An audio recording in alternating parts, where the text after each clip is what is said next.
جیسا دام در میں سخن ذکر حسین میں اپنی اپنی خدمت کی ہے، میرا مالک اس خدمت کو شہزادی کونین اپنی بارگاہ میں قبول فرمائے، اس خدمت پہ انہیں بہتر سے بہتر اجر عطا فرمائے۔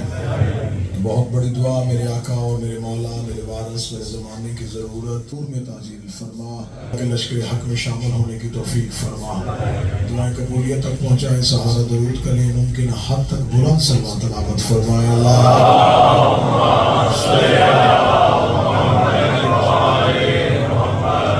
متوجہ ہے بات کی جانب، بات شروع کی جائے، اجازت ہے۔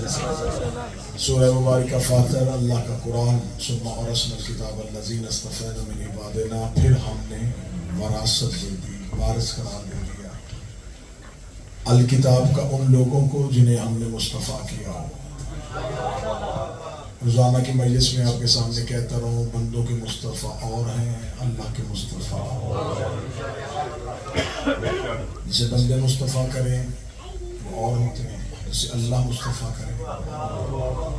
بندوں کا مصطفیٰ کرنے کا طریقہ یہ ہے کہ انسان اسے مصطفیٰ کرتے ہیں جسے وہ پسند کرتے ہیں، لیکن یہ زمانے کی بادشاہت ہے، جسے منتخب کیا جاتا ہے اسے اتارا بھی جاتا ہے، جسے عزت دی جاتی ہے اسے ہی کل کو دنیا ذلیل کرنی ہوتی ہے، لیکن جسے اللہ عزت دے اسے کوئی بھی ذلیل عزت واپس نہیں دے سکتا۔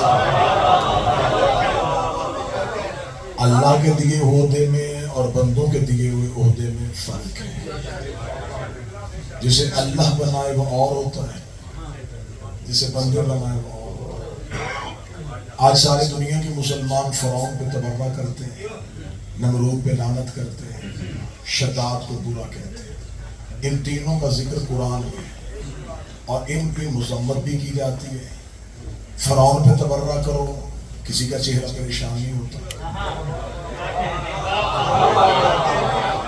شداد پہ لعنت کرو، کوئی اگلے دن میسج نہیں آئے گا۔ نمرود پہ لعنت کی جائے، سارے کہتے ہیں۔ میں کہتا ہوں اچھا آپ سارے چھوڑیں، اب اتنے 1400 سال سے فرعون نمرود شداد پہ لعنت کر رہے ہیں، بتائیں تو صحیح تو جرم کیا تھا؟ انہوں نے کیا کیا تھا؟ آخر انہی پہ تبرہ کیا۔ وغیرہ فرعون، نمرود، شداد، یہ کتنے بڑے مجرم تھے، یہ اللہ تھے نہیں اور بن بیٹھے تھے۔ کتنے بول گئے ہو مجھے اتنے ساتھ۔ فرعون اللہ تھا نہیں، نمرود اللہ تھا نہیں، شداد اللہ تھا نہیں، تو پھر مان جاؤ نا، جو ہو نہ بن بیٹھے غلام کیوں ہوگا؟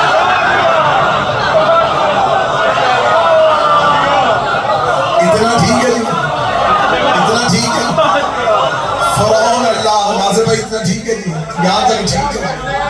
فرعون اللہ تھا نہیں اور بن بیٹھا، اللہ تھا نہیں بن بیٹھا لعنتی، شداد اللہ تھا نہیں بن بیٹھا لعنتی، مرزا غلام احمد قادیانی نبی تھا نہیں بن بیٹھا لعنتی، تسلیمہ نسرین نبی تھی نہیں بن بیٹھی لعنتی۔ اس کا مطلب ہے سارے مسلمان مانتے ہیں جو ہونا اور بن بیٹھے وہ لعنتی ہوتا ہے، اللہ ہونا بن بیٹھے لعنتی ہوتا ہے، نبی ہونا بن بیٹھے لعنتی ہوتا ہے۔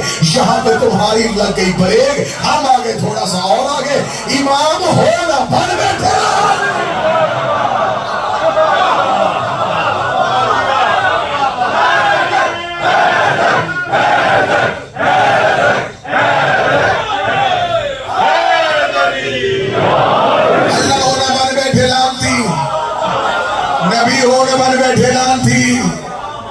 امام ہونے بن بیٹھے لعنتی، پیر ساجد شاہی، پیر گوبی شاہی دعا کرنا، سید ہونا بن بیٹھے۔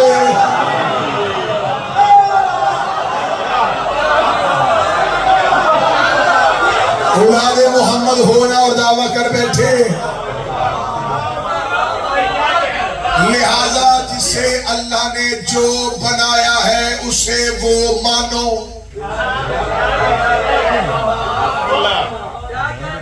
ہمارا نہ کسی ذات سے کوئی اختلاف، نہ کسی بندے سے کوئی جھگڑا، ہم کہتے جس کی جو حد ہے اسے حد میں مانو۔ قرآن کے غلاف میں ہاتھ رکھتا ہوں، خانہ کعبہ سے لے کے روضہ حسین تک قسم دینے کے لیے تیار ہوں، یہ 14 ہم نے بنائے نہیں مانے۔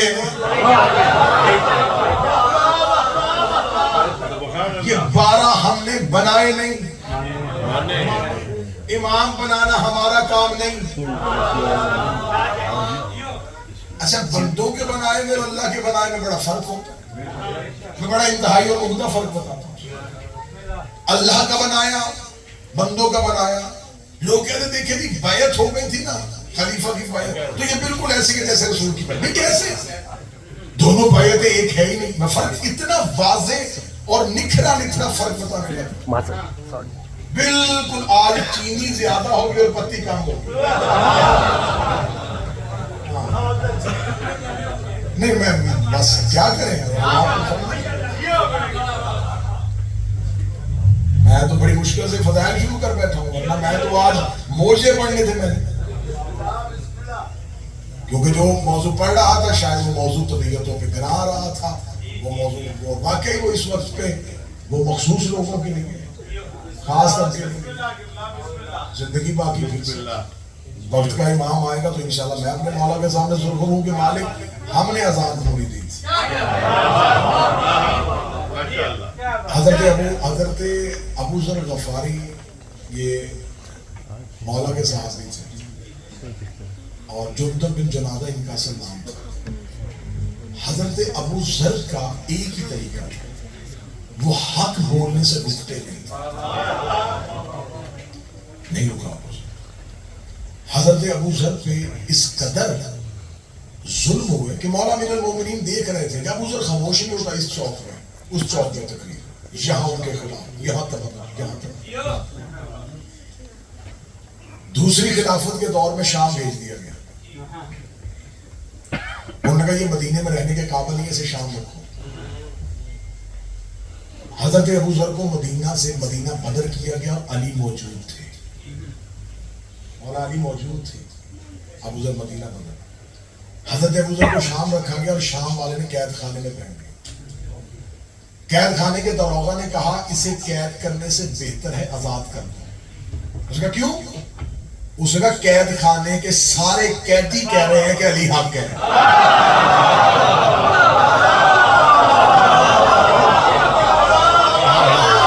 سارے قیدی علی حق ہے۔ اس کا قید تنہائی دو، علیحدہ قید کرو، لوگوں میں نہ قید کرو۔ تھوڑے دنوں بعد سپاہیوں نے کہا بہتر اسے آزاد کر دو۔ ان کا کیا ہوا؟ اب تو وہ لوگوں میں ہے نہیں۔ اس کا وہ لوگوں میں نہیں ہے، لیکن بات اس سے بھی بڑھ گئی ہے۔ پہلے صرف زبانیں کہہ رہی تھی علی حق ہے، جس کوٹری میں بند کیا ہے دیواروں سے آواز آ رہی ہے۔ جب زندان کی دیواروں سے آواز آتی ہے تو جیل کے اندر بیٹھے ہوئے قیدی دوسرے سے کہتے ہیں اس کوٹری میں ابو ذر بند ہے۔ پھر اس خلافت کے دور میں حضرت ابو ذر کو ایک ایسے اونٹ پہ بٹھا کے جس کے پالان نہیں تھے۔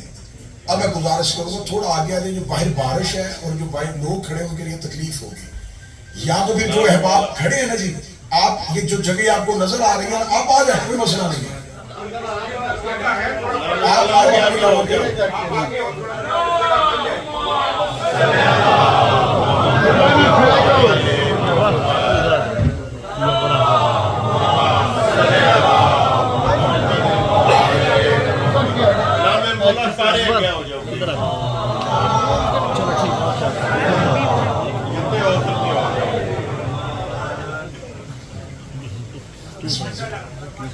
تو حضرت ابو ذر کو ایک ایسے اونٹ پہ بٹھا کے جس کے اوپر پناہ نہیں تھا، اور اس شتر پہ بٹھا کے حضرت ابو ذر کے پاؤں نیچے سے اٹھائے گئے۔ اس حالت میں جب یہ علی کا مبلغ واپس مدینے آیا تو کتابیں کہتی ہیں حضرت ابو ذر کے رانوں سے گوشت ٹپک رہا تھا۔ رانوں کا گوشت نہیں۔ جب حضرت ابو ذر کو اس حالت میں مدینے والوں نے دیکھا اللہ اتنی سخت قیدیں کاٹ کے اور اس حالت میں آیا، واللہ با حسین کتابیں کہتی ہیں ابو ذر گھر نہیں گیا، زخمی حالت میں سیدھے مدینے کے چوک میں آ کے پہلی تقریر کر کے کہا علی حق۔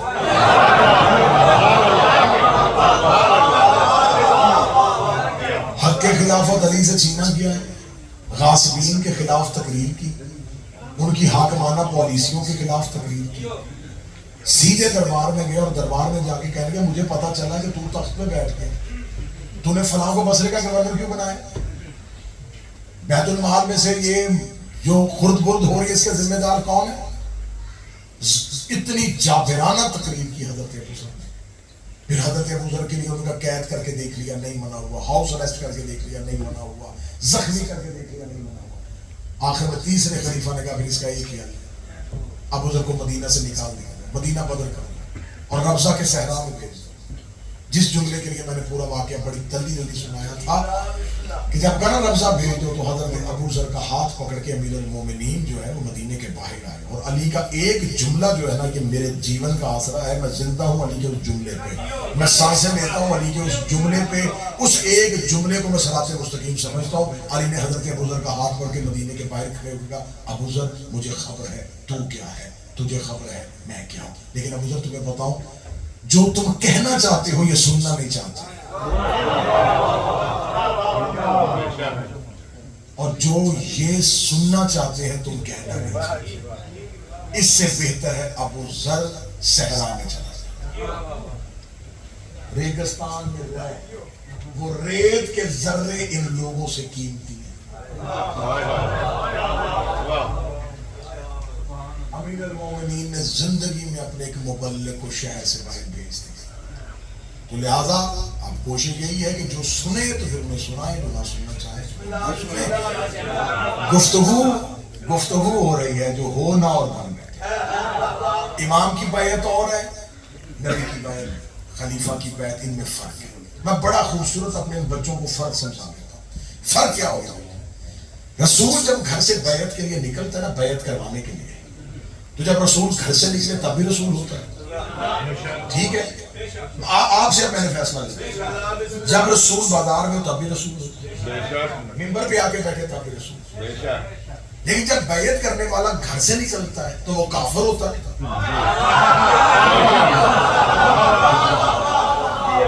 اور جب وہ آ کے رسول کے ہاتھ بیعت کر لیتا ہے تو مسلمان ہوتا ہے. بیعت کروانے والا نہیں بدلتا. جملہ 10 دفعہ رپیٹ کروا لیں لیکن سمجھ میں نبی کی بیعت میں کتنا فرق ہے. یہاں بیعت کروانے والا نہیں بدلا, اس کا عہدہ وہی تھا. گھر میں بھی نبی تھا, ممبر پہ آیا نبی. 10 لاکھ بندہ ایک وقت میں بھی نبی کی بیعت کرے, اس کے عہدے میں فرق نہیں آتا.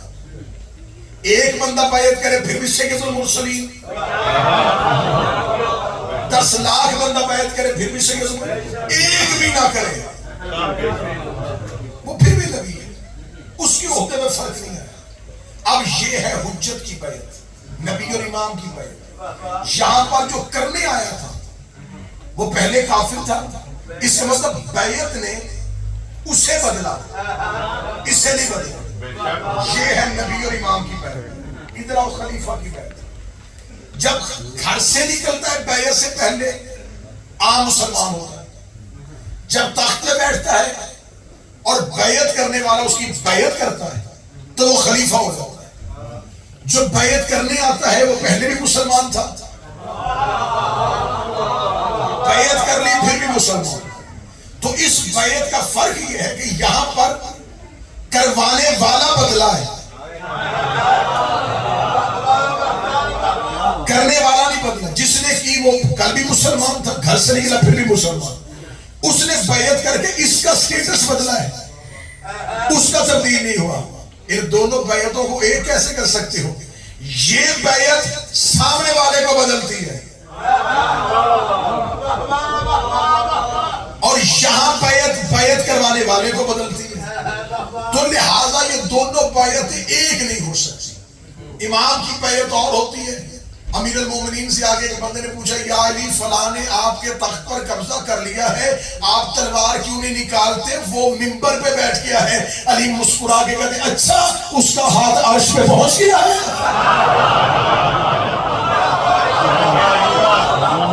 جملہ سمجھا نہیں؟ علی نے فرمایا کہ اس کا ہاتھ عرش پہ پہنچ گیا؟ نہیں یا علی فرمایا کہ فرشتے اس کے دروازے پہ آنے لگ پڑے ہیں؟ نہیں یا علی فرمایا کہ جبریل اس کا شاگرد بن گیا ہے؟ فرمایا نہیں یا علی کیا اس کے بیٹے جنت کے سردار بن گئے ہیں؟ فرمایا نہیں یا علی کیا اس کی زوجہ کو خدا نے خواتین جنت کی سردار بنا دیا ہے؟ نہیں یا علی کیا خدا نے عرش پہ اس کی حکمرانی کو قائم کر دیا ہے؟ فرمایا نہیں یا علی کیا یسوع کو دین ہو گیا ہے؟ نہیں یا علی کیا قائد المجلین ہو گیا ہے؟ نہیں یا علی کیا فاتح درائن ہو گیا ہے؟ نہیں یا علی کیا نقطہ بسم اللہ ہو گیا ہے؟ نہیں یا علی کیا انما یرید اللہ اس کے لیے آ گئی ہے؟ نہیں یا علی کیا انما ولیکم اللہ کا مصداق وہ ہو گیا ہے؟ نہیں یا علی کیا علم الکتاب کا وارث وہ ہو گیا ہے؟ کہا نہیں یا علی۔ فرماتے نہیں نہیں نہیں کیا جا رہا ہے، پھر بتا علی کا کیا کیا ہے؟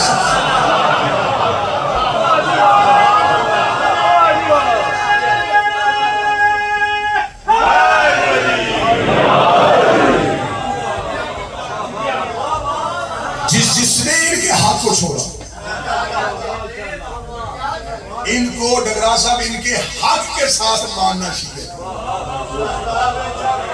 تذکرہ ابوالفضل عباس، چھٹے امام نے زیارت مفاتی سے لے کے مولا عباس کے حرم تک جو زیارت پڑھی جاتی ہے مولا عباس کی، میرا چھٹا شہنشاہ زیارت حضرت عباس میں کہتا اللہم الان من جہل حق، میرے اللہ اس پہ لعنت کر جس نے عباس کے حق کو نہیں پہچانا۔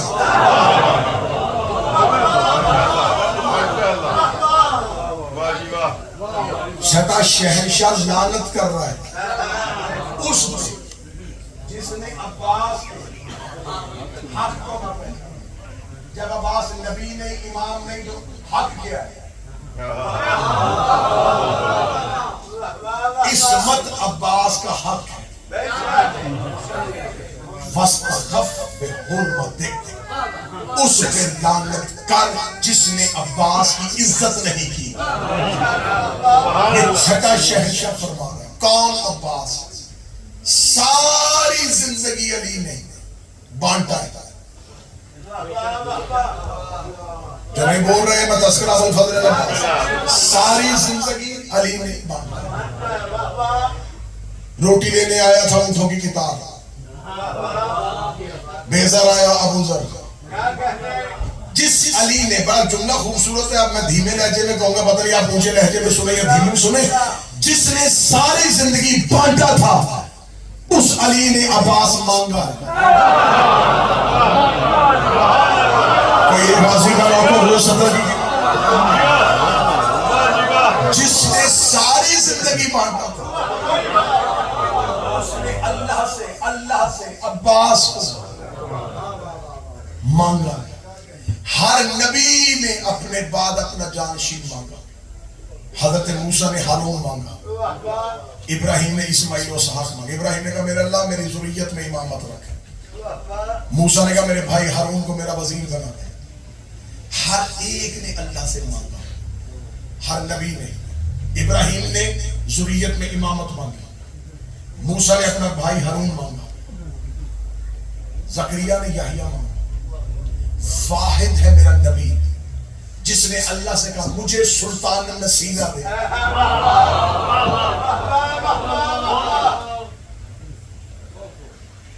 موسیٰ نے ہارون مانگ لیا، ابراہیم نے نسل میں امامت مانگ لی، مصطفیٰ نے مرتضیٰ مانگ لیا۔ مرتضیٰ نے حسن مانگا نہیں، اللہ نے دیا۔ مرتضیٰ نے حسین مانگا نہیں، اللہ نے دیا۔ تو پھر آج 8 محرم آؤ مولا عباس سے جا کے پوچھیں کہ میرے مولا جب اللہ نے تجھے حسن اور حسین جیسے بیٹے بغیر مانگے دے دیے تھے تو تم نے عباس کے لیے مصلی پہ دعا کیوں کی ہے؟ اللہ نے فرمایا قیامت تک دنیا کو بتانا چاہتا ہوں کہ عباس علی کو بھی بغیر مانگے نہیں ملتا۔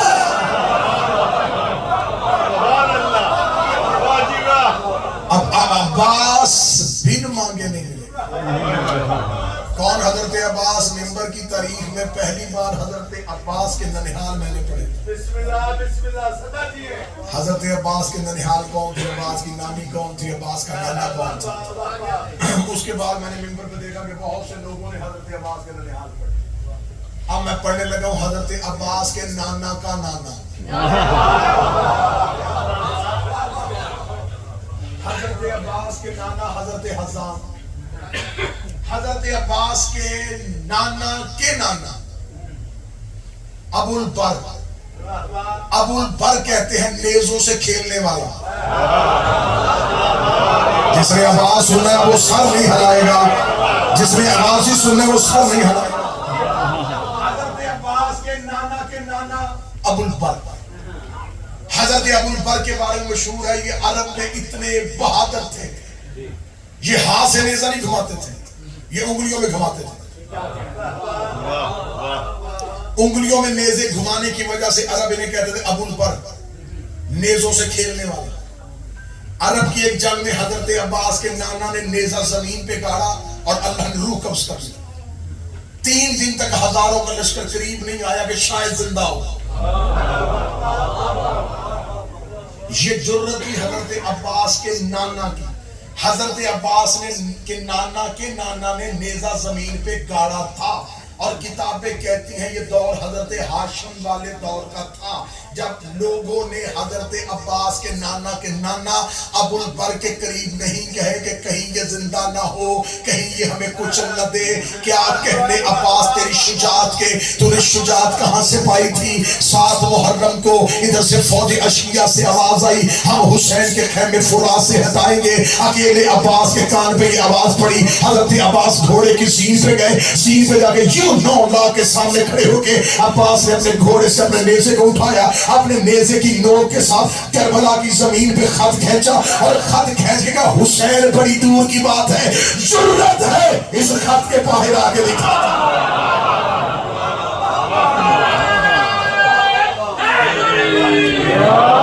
حضرت عباس کا جرت ہے تم میں سے لاکھوں کا لشکر ہے تمہارے پاس، مکمل اسلحہ ہے، میں اکیلا علی کا بیٹا حسین کا نوکر تمہارے سامنے کھڑا ہوں. کسی کی جرت ہے مجھ سے لڑنا، بعد میں تلوار بعد میں نکالنا، نیزہ بعد میں پھینکنا. کسی کی جرت ہے عباس کے کھینچے ہوئے خط سے آگے دکھائے. مقتل کہتی ہے عباس نے 7 محرم کو وہ خط کھینچا تھا، 9 لاکھ میں سے کسی کے گھوڑے کا سم بھی عباس کے کھینچے ہوئے خط کو پار نہیں کر سکا. ایک بندے نے معصوم سے پوچھا تھا جو خط عباس نے کھینچا تھا کیا وہ مٹ گیا؟ فرمایا عباس کے خط کبھی نہیں مٹتے، عباس کا خط آج بھی ہے. فرمایا کہاں ہے؟ فرمایا جہاں ذکر حسین ہوتا ہے باہر عباس کا کھینچا ہوا خط ہوتا ہے.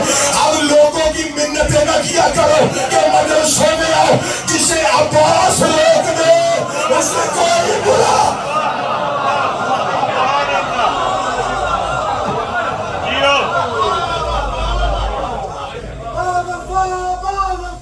یا عباس یا عباس یا عباس یا عباس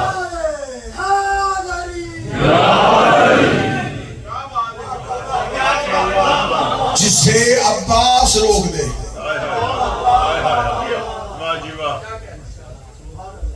اسے کون بلائے گا؟ باب الحوائج حضرت ابو الفضل العباس نے 10 محرم کو 9 لاکھ کے سامنے جا کے جو خطبہ پڑھا تھا وہ کبھی شب عاشور والا مولا عباس کا خطبہ. 4 خطبے ہیں حضرت عباس کے مقتل کی کتابوں میں لکھے ہوئے. پہلا دیا تھا 2 محرم ورود کربلا، دوسرا خطبہ دیا تھا 7 محرم جب خیمے ہٹے تھے، تیسرا خطبہ دیا تھا حضرت عباس نے شب عاشور، چوتھا اور آخری خطبہ دیا تھا حضرت عباس نے 10 محرم کو جنگ سے پہلے. 4 خطبے ہیں عباس کے کربلا میں. اس سے پیچھے والا خطبہ ہے عباس کا کعبے کی چھت پہ. حضرت عباس کا شب عاشور والے خطبے کی 2 سطریں، طبیعتیں بڑی تو پھر آگے ورنہ یہیں پہ رکوں گا. حضرت عباس نے شب عاشور حسین سے اجازت لی. مولا حسین نے کہا کہ عباس وہ چاہتے ہیں کہ کل مقتل سجنے سے پہلے، لڑنے سے پہلے کچھ تحریر یا کچھ شرطیں یا کچھ معاہدہ کرنا چاہتے ہیں. اکیلے عباس کو حسین نے سفیر بنا کے بھیجا. 9 لاکھ کی طرف اکیلے حضرت عباس گئے. جب 9 لاکھ کی طرف گئے ادھر سے پورا وفد آیا ہوا تھا، ادھر سے پورا وفد عمر بن سعد کی قیادت میں آیا ہوا تھا. انہوں نے کہا ہم نے چاہا تھا کہ حسین خود آئے، تو حسین خود کیوں نہیں آئے؟ حضرت عباس کے جملے سننا. حضرت عباس دیکھ کے کہتے ہیں مجھ سے معاہدہ کرو، میں حسین کی آنکھ ہوں.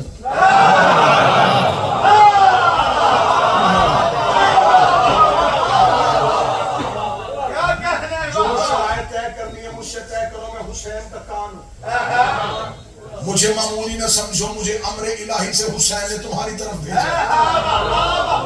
یہ دیکھ کے کہنے لگے ہم چاہتے تھے کہ ہم حسین کو کوئی امان نامہ لکھ دیں، ہم حسین کو ایک ایسا امان نامہ لکھ دیں کہ حسین مشروط طور پہ کل کی جنگ کو روک لے۔ ہم بھی نہیں چاہتے کہ ہم حسین کو قتل کرنے، ورنہ ابن زیاد اور یزید نے جو لاکھوں کا لشکر بھیج دیا ہے وہ تو ایک لمحے میں کچل دے گا۔ ہم چاہتے ہیں فرزند رسول کے قتل سے باز آئے، تو ہم چاہتے ہیں کہ حسین وہ کام کر لے جس کے لیے یزید حسین سے تقاضا کر رہا ہے۔ یہ بار بار عمر ابن سعد گھوڑے کی زین میں بیٹھا ہوا تھا اور اس کے پیچھے 70 لوگ ہاتھوں میں تلواریں اٹھائے تھے۔ اکیلا عباس شب عاشور رات کی تاریکی میں عمر ابن سعد کی کلام کو سن رہا تھا۔ کلام کو سننے کے بعد عمر ابن سعد نے کہا کہ میں نے اتنا گرجدار خطبہ دیا ہے، اب عباس جا کے کہے گا کہ میں حسین سے پوچھتا ہوں، عباس کہے گا میں حسین سے مشورہ کرتا ہوں، عباس کہے گا کہ میں حسین کو جا کے کہتا ہوں۔ حضرت عباس نے اس کی طرف دیکھا جو پہلا جملہ تھا، مجھے نہیں پتا میں امام بارگاہ دعائے زہرا نارتھ تھیٹر میں بیٹھا ہوں یا نہیں بیٹھا، مجھے نہیں پتا کون بندہ جو آج پہ میرے ساتھ جائے گا، مجھے نہیں پتا کون بندہ جو علم عباس میں سب جھکاتا ہے۔ حضرت عباس نے اتنا گرجدار خطبہ سننے کے بعد لا اذن الامام لا اذن الامام لاجل السیف اصحابها والسماء ترسها، اوے چلتی پھرتی لاشوں،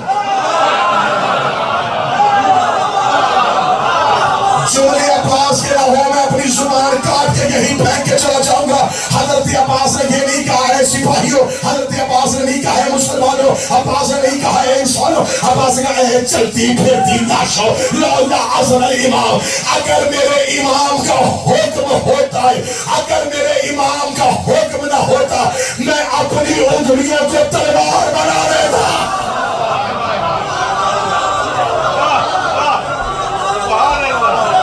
اگر مجھے وہ جوان ہاتھ چاہیے تھے جو علم عباس بھی آتے ہیں۔ عباس نے کہا اگر میرے مولا حسین میرے امام کا حکم ہوتا میں اپنی انگلیوں کو تلوار بنا لیتا۔ اور سپاہی کے پاس دو چیزیں ہوتی ہیں، ایک تلوار ایک ڈھال، ایک تلوار ایک ڈھال، تلوار حملے کے لیے، ڈھال بچنے کے لیے۔ عباس کا جملہ سننا اور عرب کے جنگ کے رواج سننا، عباس کا لولا اذن الامام لاجل السیف اصحابه والسماء ترسها، اگر میرے امام کا حکم نہ ہوتا میں اپنی انگلیوں کو تلوار بنا لیتا اور آسمان نوچ کے ڈھال بنا لیتا۔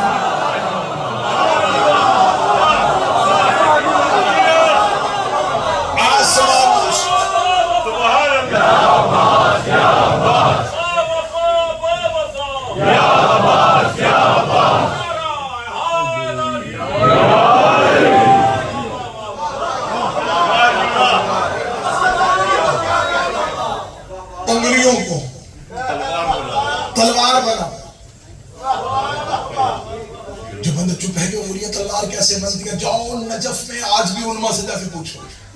قبر علی پہ ایک آیا تھا، نام اس کا مراد بن قیس تھا، بنو امیہ خاندان سے، خاندان مذہب سے اس کا تعلق تھا، مراد القیس اس کا نام تھا۔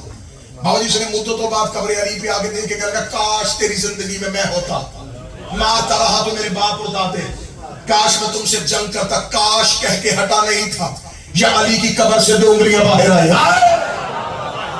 کیونکہ علی کی قبر پہ کاش پورا ہوتا ہے۔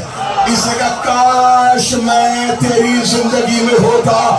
علی کی قبر سے دو انگلیاں باہر آئی، مرات القیس کو دو حصوں میں کاٹ کے رکھ دیا، آدھا ادھر گرا آدھا ادھر گرا۔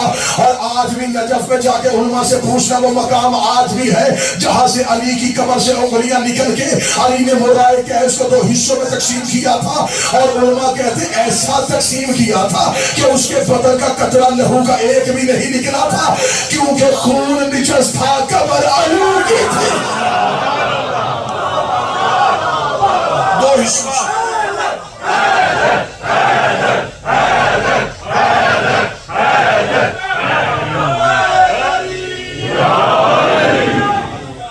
حضرت عباس ہے میرے مولا کا حکم ہوتا، میرے مولا کا امر، میں اپنی انگلیوں تلوار بنا، میں آسمان نوچ ڈھال بنا دیتا۔ علی فرماتے ہیں، حضرت عباس بات ہے، لو اخترح الحاضر الجبریل والجنات من العیون، میں اگر حسین حکم دیتے ایسا حملہ کرتا جنات کانپ جاتے، ملک الموت بھاگ جاتا۔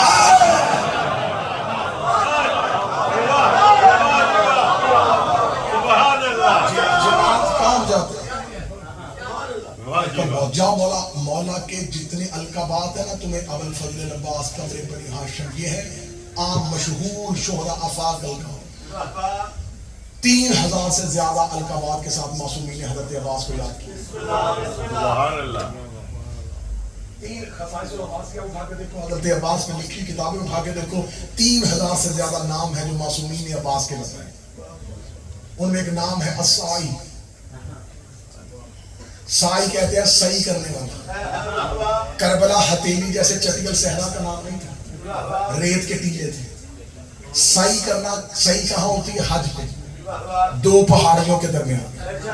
حضرت عباس 10 محرم کو ٹیلے سے اترتے، یوں نیچے آتے، لاکھوں بھاگ کے فرات پہ، عباس پھر ٹیلے پہ، عباس پھر نیچے آتے، لاکھوں پھر بھاگ جاتے، پھر آتے. 7 مرتبہ عباس کا گھوڑا ٹیلے سے نیچے آیا. حسین نے فرمایا یا صاحب السائی، سبحان اللہ. واہ جی واہ. میرا صحیح کرنے والا. ہائے ہائے.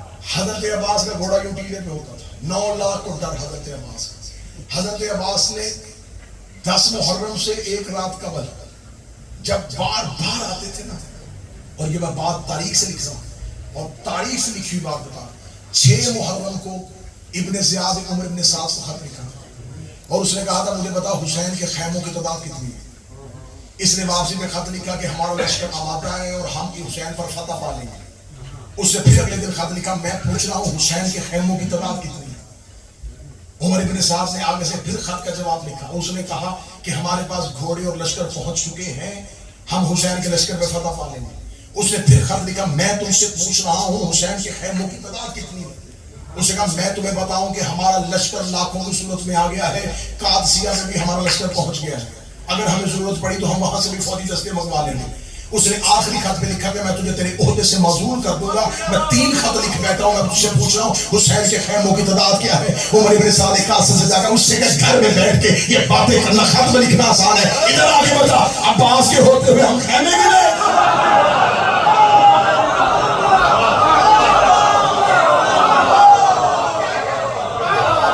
عباس ہے.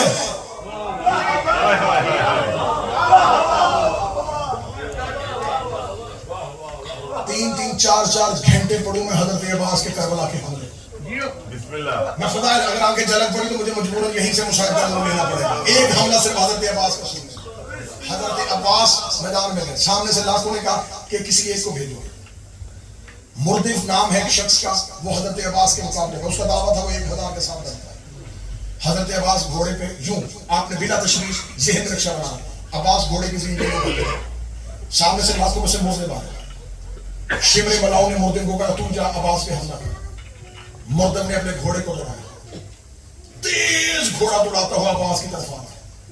کتاب کہتی ہے مقتل کے حضرت عباس نے تلوار نیام سے نکال کے اپنے زانوں پہ رکھ لی، یوں زانوں پہ رکھ لی، اور حضرت عباس نے گھوڑے کی کوٹ پہ اپنے دونوں ہاتھ پھنسا دیے. نہ ہاتھ میں نیزہ تھا نہ ہاتھ میں تلوار تھا. مردے تیز گھوڑا دوڑاتا ہوا رات اور عباس نے اسے دیکھ رہے تھے. گھوڑا دوڑاتا دوڑاتا جب اس کا گھوڑا بالکل عباس کے قریب آیا تو وہ حیرت زدہ ہو گیا کہ میں اتنا تیز حملہ کرنے کے لیے آیا، اور عباس دفاع میں نہ نیزہ نہ تلوار نہ ڈھال نہ زین پہ کھڑا ہو رہا ہے. عباس اپنی جگہ پہ یوں کھڑے دیکھ رہے تھے.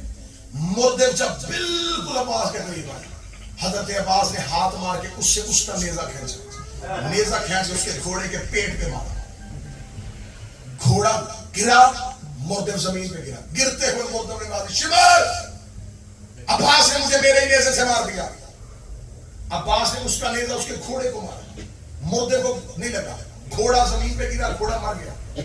شمر ٹیلے پہ کھڑا دیکھ رہا، اس نے کہا مردف زندہ ہے اور زخمی بھی نہیں. اس نے ایک سپاہی سے کہا گھوڑا بھیجو. خالی گھوڑا ہنہناتا ہوا ٹیلے کی طرف آیا. عباس نے گھوڑے کو دوڑایا. عباس اس گھوڑے کے قریب گئے. عباس نے اپنے گھوڑے سے چھلانگ لگا کے اس گھوڑے کی زین پہ آئے. اس گھوڑے کی زین پہ آ کے عباس نے اس کے گھوڑے کی نجات کو پکڑا. شمر دے کے لگا عباس تو نے مردف کے گھوڑے کو قابو کیوں کر لیا؟ فرمایا مردف کا گھوڑا نہیں، اس گھوڑے کا نام تاویہ ہے، یہ تم نے مدائن میں حسن سے چھینا تھا.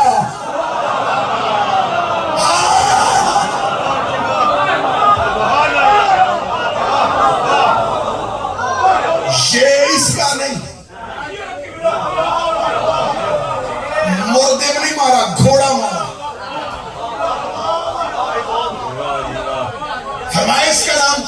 کیا ہے؟ یہ تم نے مدائن میں حسن کا چوری کیا تھا. تاویہ کے دونوں پاؤں اوپر آئے, سم زمین میں لگے. مولا عباس کی آواز ہے, عباس اپنی زندگی میں سیدوں کے حق میں کسی کا قبضہ برداشت نہیں. بس گفتگو تمام ہو رہی ہے, وقت زیادہ ہو گیا, ورنہ اشر چاہیے حضرت عباس. حضرت عباس کا 2 مجلسیں ہوں تو میں عباس کے گھوڑے اشل کو پڑھوں. عباس کے گھوڑے اشل کی فضیلت کیا تھی, اور میں نے ایک جملہ پڑھا تھا ابتدائی مجلس میں, تمہیں غم کی ایک مجلس جرگی ہوئی تھی, میں نے جملہ پڑھا تھا اور آج تمہیں دینے لگا ہوں. میں حسین کے گھر کے نظر آنے والے حیوان,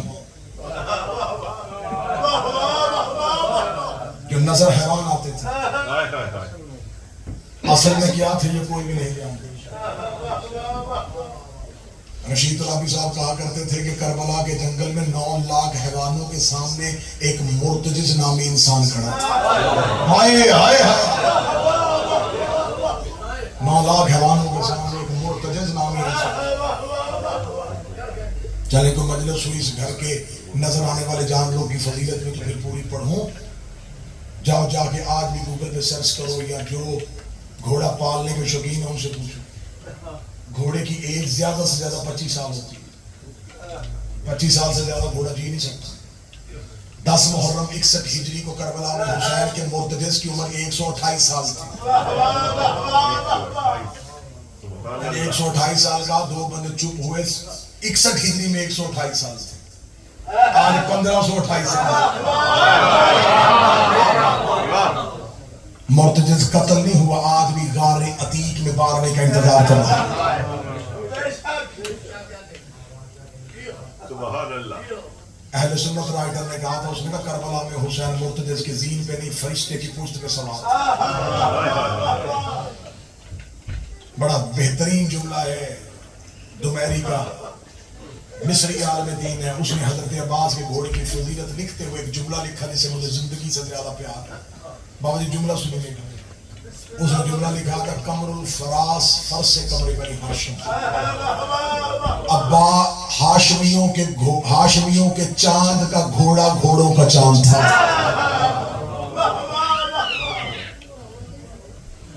مرتجز کیا تھا جسے سیدہ اپنے چادر میں جو کھلاتے ہیں. قتل حسین کے 2 گواہ ہیں, ایک حسین کا مرتجز اور ایک حسین کی بیٹی. مرتجز نے گرتا دیکھا ہے, بیٹی نے قتل ہوتا دیکھا. حسین کا مرتجز آج بھی قتل حسین کی گواہی کے لیے غار عتیق میں کھڑا ہے. کربلا کی شہادتوں کی مشکل ترین شہادت آج میرے حصے میں آئی. یہ وہ شہادت ہے جس میں زینب کے سر سے چادر اتار دی.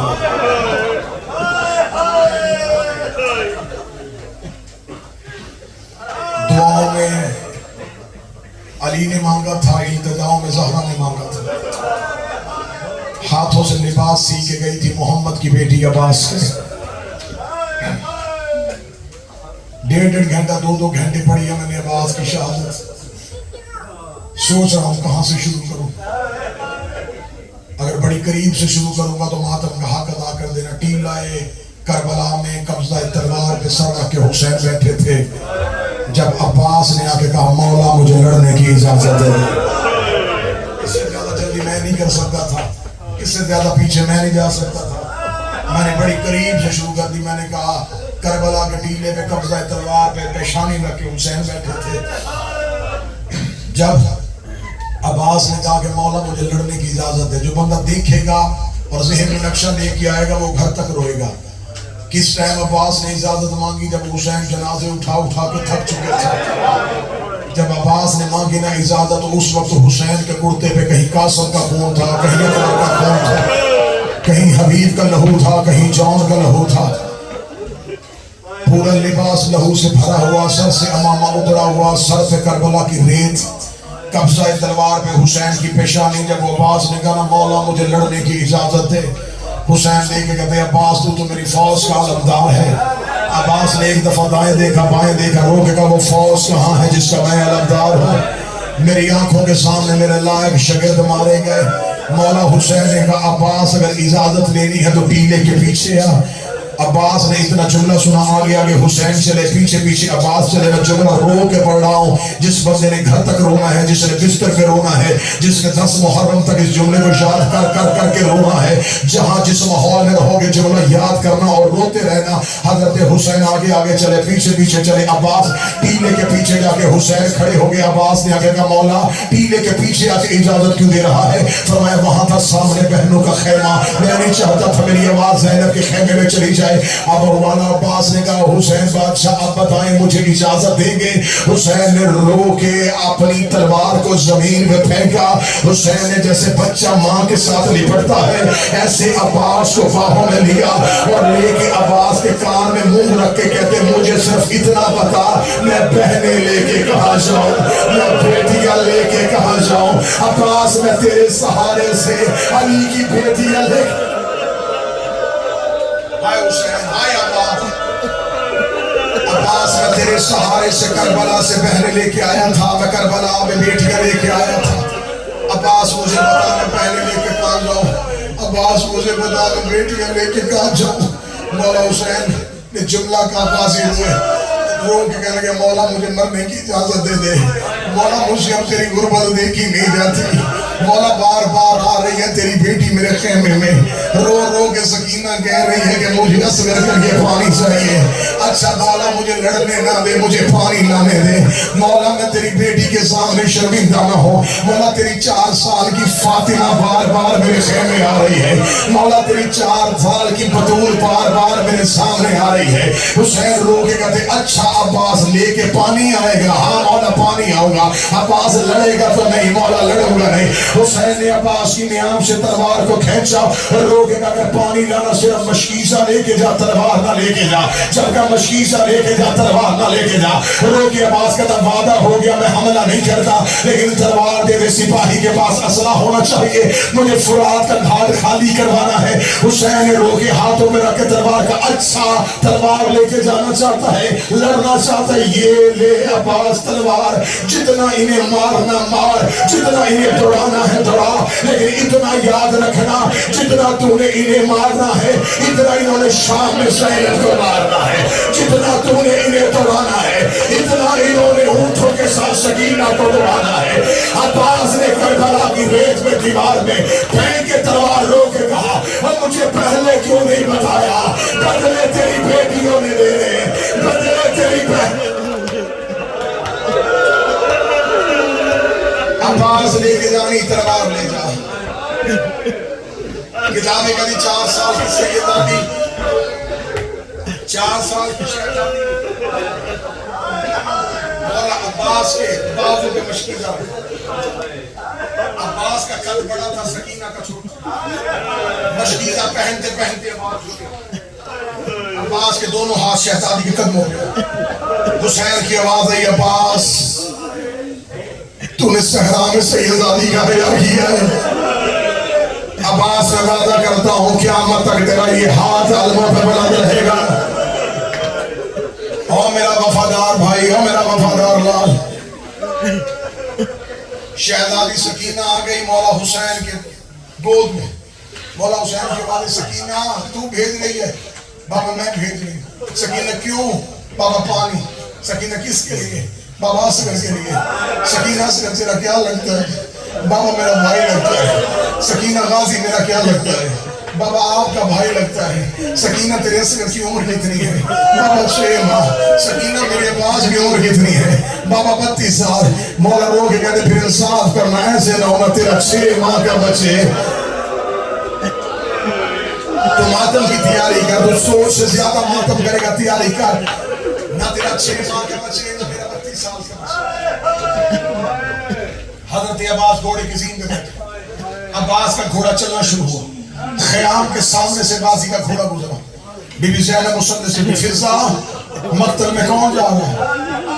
بی بی عباس ذرا فرمایا عباس کو بولا. عباس دروازے پہ بی بی رو کے کہتی عباس تیرا گھوڑا چل رہا ہے, میرے سر سے چادر ڈھل رہی ہے. عباس جیسے جیسے تو چل رہا ہے میرے سر سے چادر اترتی جا رہی ہے. عباس میری چادر تیری نگرانی میں آئی تھی. عباس میری ماں نے تجھے منتوں میں مانگا تھا.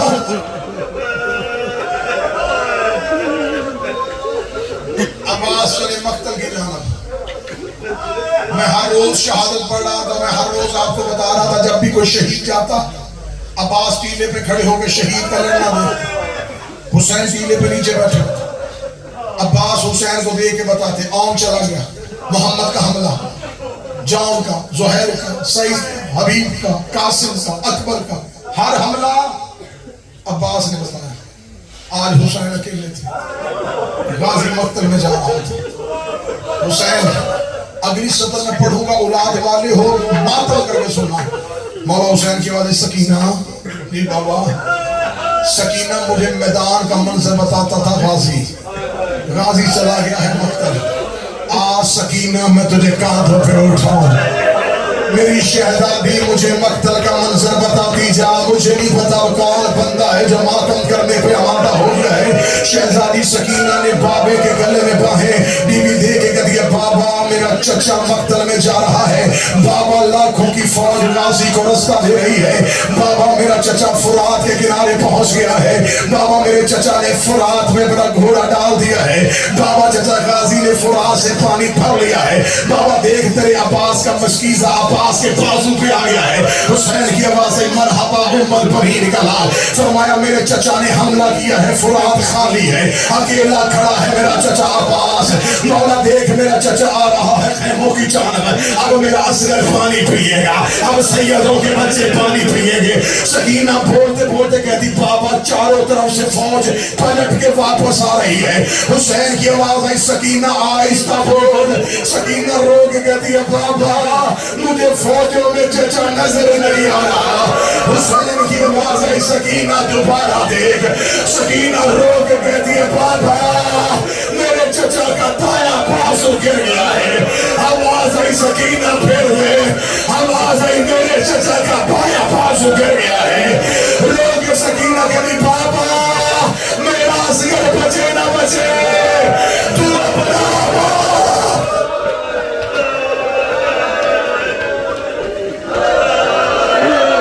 اپنا عباس واپس بلا۔ حسین رو کے کہتے سکینہ غازی کہاں ہے؟ ایک مدعو نے سر پہ گوز مارا،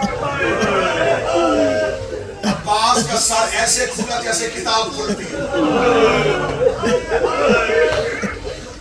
دائیں بازو کرم بائیں کرم، مشکیزے کو سیزے کی ٹیک دے رہا تھا، جب سر پہ گوز لگا عباس کے گھوڑے کا منہ تھا خیمے کی جانب، جو ہی مشکیزے پہ تیر لگا پانی بہنا شروع ہوا، عباس نے گھوڑے کا رخ بدل لیا۔ عباس رو کے کہتے اب جانے کا فائدہ کوئی نہیں، اب میں سکینہ کی آگے شرمندہ ہو جاؤں گا۔ جو ہی عباس واپس پلٹے، اب مجھے بتاؤ لڑنا تھا ہاتھ سے، ہاتھ غازی کے تھے نہیں، کوئی عباس کو نیزے مار رہا تھا، کوئی عباس کو تلواریں مار رہا تھا۔ یہ جملہ پڑھنے سے پہلے میرے بس میں ہوتا میں جوانی ختم کر لیتا۔ ادھر عباس کی آواز آئی مولا میں گر گیا، حسین کربلا میں دوڑے، حسین کربلا میں غازی کی لاش پہ جا رہے تھے۔ رکو رکو رکو ساز دیا تمہیں، ساری زندگی کتابوں میں تم نے کیا پڑھا؟ بازو قلم 10 دن پڑھا حسین کے شہر میں، 21 سفر مولا عباس کے حرم میں نے غریب کی شہادت پڑھی ہے۔ اس سال پھر میرے مالک کا مجھ پہ ترس ہے، 21 سفر مولا عباس کے حرم میں، پھر اس سال ڈیوٹی دوں گا۔